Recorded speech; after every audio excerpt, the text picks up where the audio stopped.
Catus Maximus here. A little late on my videos lately, but this happens to be a 3/8 inch NAPA speed wrench.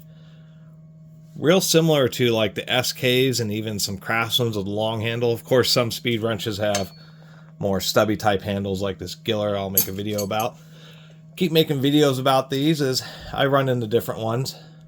Start adding to the collection. These are actually still valid if you're doing a lot of work with it, particularly like, you know, maybe electrical panels or various machine or equipment maintenance. Anytime you're working with maybe a lot of sheet metal screws, of course you might use an impact driver to remove them all, but you know, you're either using a kind of a heavy cordless drill trying to get the clutch set right to put in like screws like that without them, making sure they're tight enough without stripping them out, which is kind of difficult.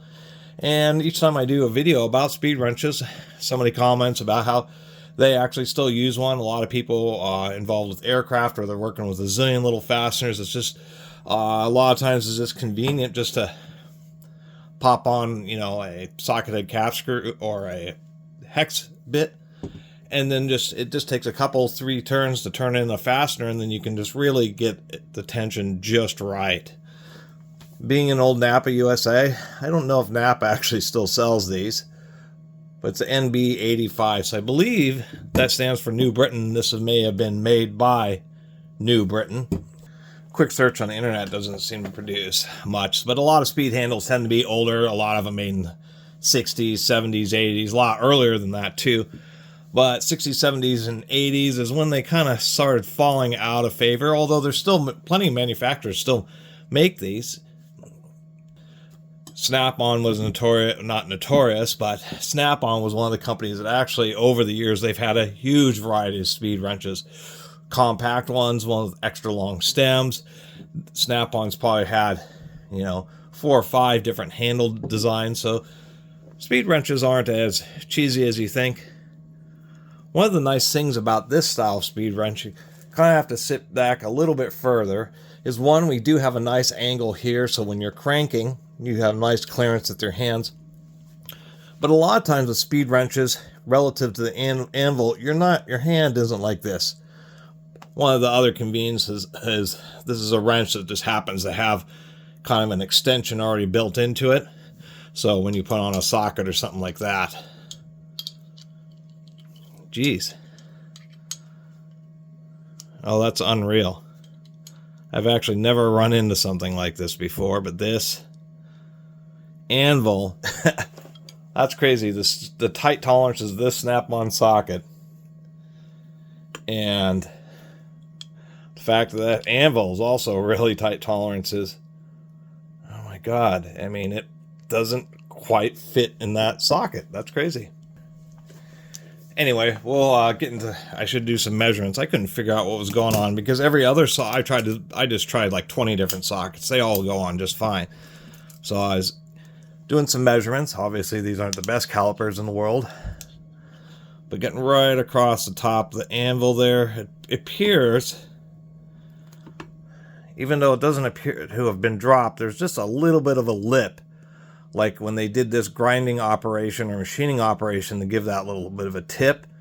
It actually rolled over the metal ever so slightly. What I mean is if I just measure down here, I think my battery's dying in these. If I measure down here, I get 377.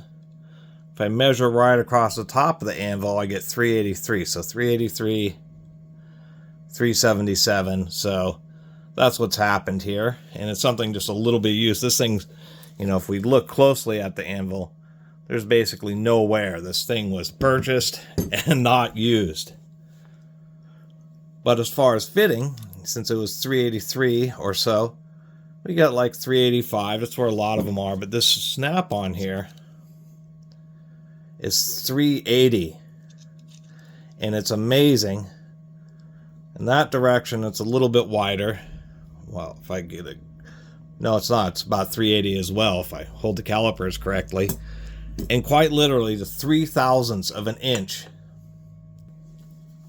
So that's literally like 0.07 millimeters or 0.003 of an inch is just enough for this a super tight fitting snap-on socket, and a super tight fitting 3/8 anvil don't quite fit.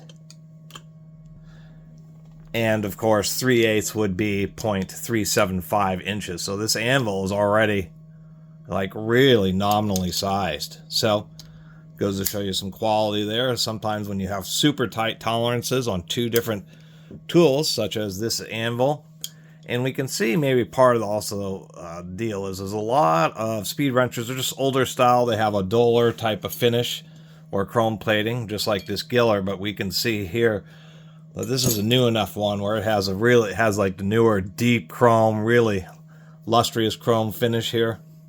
Really looks pretty beautiful. Nice knurling on the handle. Just a little bit of lube and the handle spins really, really freely.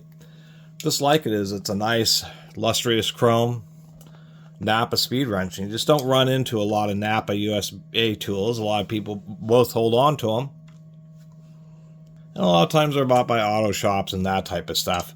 You know, NAPA NAPA has sold plenty of tools to consumer, but they just, once again, aren't as common as, say, Craftsman or something like that. So anyway, just wanted to do a little video about this nice old New Britain built NAPA speed handle. And really nice tolerances on the anvil. Nice strong detent, and just overall pretty beautiful speed wrench. I wanted to share it with y'all. Anyway, thanks for watching.